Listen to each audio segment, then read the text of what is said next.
नमस्कार बंधुरा ঐশীর মার রান্নাঘরে আপনাদের সবাইকে স্বাগত। আজ আপনাদের সঙ্গে শেয়ার করব গরমে মন প্রাণ ঠান্ডা করে নেওয়া এই তরমুজের আইসক্রিমের রেসিপি। মাত্র 2 থেকে 3টে উপকরণ দিয়ে বাড়িতেই খুব সহজে বানিয়ে নিতে পারবেন, আর যাতে সকলে বানাতে পারেন সেটাই চেষ্টা করেছি। চলুন তাহলে রেসিপিটি পুরোটি দেখে নেওয়া যাক। প্রথমে একটা তরমুজ নিয়ে নিয়েছি। এই তরমুজের ওজন রয়েছে প্রায় 600 থেকে 700 গ্রামের মতো। এই তরমুজটিকে আমি প্রথমে ভালো করে ধুয়ে একটু ফালি করে কেটে নেব। আপনারা যখন তরমুজটা কিনবেন তখন একটু লাল দেখে কিনবেন, তাহলে আইসক্রিমের কালারটা কিন্তু ভালো হয়। এরপর আমি একটা বড় পাত্রের মধ্যে একটা এরকম ছাঁকনি রেখে দিলাম। এই ছাঁকনির মধ্যে তরমুজটাকে দিয়ে এইভাবে ঘষতে থাকলেই দেখবেন খুব সহজে তরমুজ থেকে তরমুজের জুসটা কিন্তু বেরিয়ে যাবে। এছাড়াও আপনারা তরমুজটাকে গ্রেট করে জুসটাকে বার করে নিতে পারবেন। তবে গ্রেট করে নিলে কি হয়, তরমুজের যে সাদা অংশটা রয়েছে সেটা যদি গ্রেট হয়ে যায় তাহলে স্বাদটাও কিন্তু অনেকটা বদলে যাবে, আর এই যে সুন্দর একটা লাল কালার সেটাও কিন্তু অনেকটা ফ্যাকসা হয়ে যায়। তার জন্য আমি এইভাবে করেই তরমুজটাকে আমি জুসটা বার করে নিচ্ছি। বন্ধুরা, আজকের রেসিপিটি যদি আপনাদের ভালো লেগে থাকে তাহলে ভিডিওর নিচে দেওয়া লাইক বাটনে অবশ্যই একটা প্রেস করবেন, আর যদি ভালো না লাগে তাহলে লাইক বাটনের পাশে একটা ডিসলাইক বাটন আছে, সেটাও প্রেস করতে পারেন। তবে আপনাদের যেটা খুশি সেটা অবশ্যই একটা প্রেস করবেন, তাহলে আমি বুঝতে পারবো রেসিপিটা আপনাদের কেমন লাগবে। তো বন্ধুরা দেখুন, এখানে জুসটা কিন্তু সমস্ত তরমুজ থেকেই আমি বার করে নিয়েছি, আর এইভাবে করার জন্য আর আলাদা করে কিন্তু ছেঁকে নেওয়ারও দরকার পড়েনি। এবার এই জুসটাকে আমি একটা পাত্রের মধ্যে নিয়ে নিচ্ছি, আর পাত্রটাকে গ্যাস ওভেনে বসিয়ে দিয়েছি। এর মধ্যে আমি দিয়ে দেব স্বাদ অনুযায়ী চিনি। তরমুজটা যেরকম মিষ্টি বা একটু ফ্যাকসা হতে পারে সেই অনুযায়ী কিন্তু চিনিটা অ্যাড করবেন নিজেদের স্বাদ মতো। এর সাথে সামান্য একটু বিট নুন দিয়ে দিলাম। এরপর তরমুজের এই জুসটাকে আমাদের নাড়াচাড়া করে একটুখানি মিশিয়ে দিতে হবে।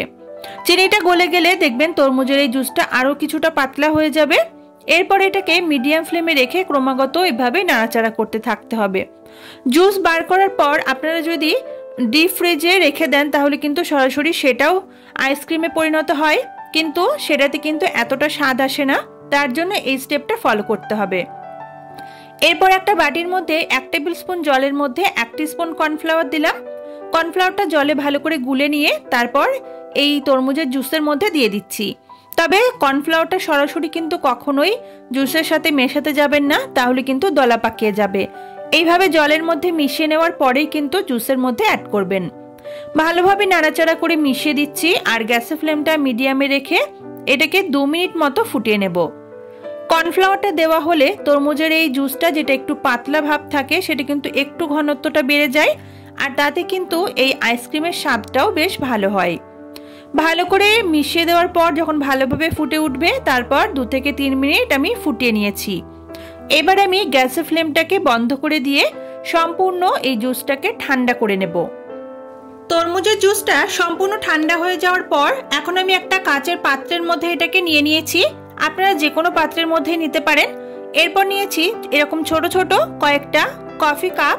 তো এগুলো আশা করছি যে কোনো বড় মুদিখানার দোকানে আপনারা পেয়ে যাবেন। এছাড়াও আপনাদের হাতের কাছে যদি এরকম আইসক্রিমের মোল্ড থাকে তাহলে সেটাতেও বসাতে পারেন। তবে সবার বাড়িতে আইসক্রিমের মোল্ড নাও থাকতে পারে, তাই আমি আজকে এরকম ছোট ছোট চায়ের কাপে করেই আইসক্রিমটি তৈরি করে দেখাবো। এই কাপের মধ্যে আমি এই তরমুজের জুসটাকে দিয়ে দিলাম। তো সবকটা কাপের মধ্যেই তরমুজের জুসটা আমি সমানভাবে দিয়ে দিচ্ছি। এরপর ফয়েল পেপার নিয়ে এরকম ছোট ছোট টুকরো করে কেটে নিয়েছি। যদি বাড়িতে ফয়েল পেপার না থাকে তাহলে যে কোনো প্লাস্টিক কিন্তু ব্যবহার করতে পারেন।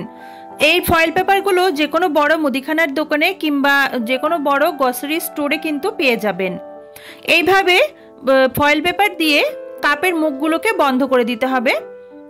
তো সবকটা কাপের মুখে কিন্তু এইভাবে ফয়েল পেপার দিয়ে ভালো করে আটকে দিতে হবে। আর এর সাথে আমি নিয়ে নিয়েছি এরকম আইসক্রিমের কয়েকটি কাঠি। তো এবার একটা ছুরির সাহায্যে এই ফয়েল পেপারের মুখটাকে সামান্য একটু কেটে দেবো। খুব বেশি বড় করে কাটবো না, খুবই সামান্য একটা ছিদ্র করে দেব। সবকটা কাপের মধ্যেই এইভাবে ছিদ্রগুলো করা হয়ে গেলে একটা একটা করে কাঠি আমি এইভাবে দিয়ে দিচ্ছি।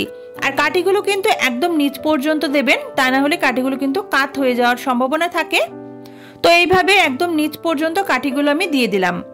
সবকটাকে দেওয়া হয়ে গেলে এবার এটাকে ডিপ ফ্রিজে আমাদের রেখে দিতে হবে অন্ততপক্ষে 4 থেকে 5 ঘন্টা মতো। আমি আগের দিন করে সারা রাত এটাকে ডিপ ফ্রিজে রেখে দিয়েছিলাম। এখন শ্যুটটা কিন্তু পরের দিনের দেখছেন। তো আমি ডিপ ফ্রিজ থেকে এটাকে বার করে নিচ্ছি। বন্ধুরা, এই আইসক্রিমগুলো তৈরি করার পরে যখন ডিপ ফ্রিজে আমি রেখে দিয়েছিলাম, অনেক কষ্ট করে কিন্তু পরের দিন পর্যন্ত রেখে দিয়েছিলাম, কারণ এগুলো এত টেস্টি হয় যে রেখে দেওয়াটাই কিন্তু কষ্টকর।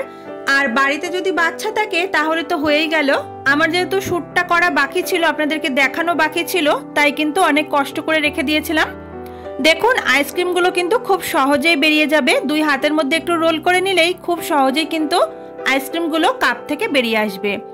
তো বন্ধুরা, আর কি, আইসক্রিমটা বার করুন আর সকলে একটা একটা করে হাতে নিয়ে নিন, গরমে উপভোগ করুন দারুণ স্বাদের এই তরমুজের আইসক্রিম। রেসিপিটি আপনাদের কেমন লাগলো কমেন্ট করে জানাতে ভুলবেন না। ভিডিওতে একটা লাইক করে চ্যানেলটা সাবস্ক্রাইব করে নেওয়ার অনুরোধ রইল। দেখা হবে আপনাদের সঙ্গে পরের দিন আবার নতুন কোনো রেসিপি নিয়ে। কোনো রেসিপির রিকোয়েস্ট থাকলেও আমাকে জানাতে পারেন, আমার জানা থাকলে আপনাদের সঙ্গে শেয়ার করব। তাহলে আজকের মতো এই পর্যন্তই। পরের দিন নতুন রেসিপিতে আবারও দেখা হচ্ছে। সবাই খুব ভালো থাকবেন, সুস্থ থাকবেন। টাটা।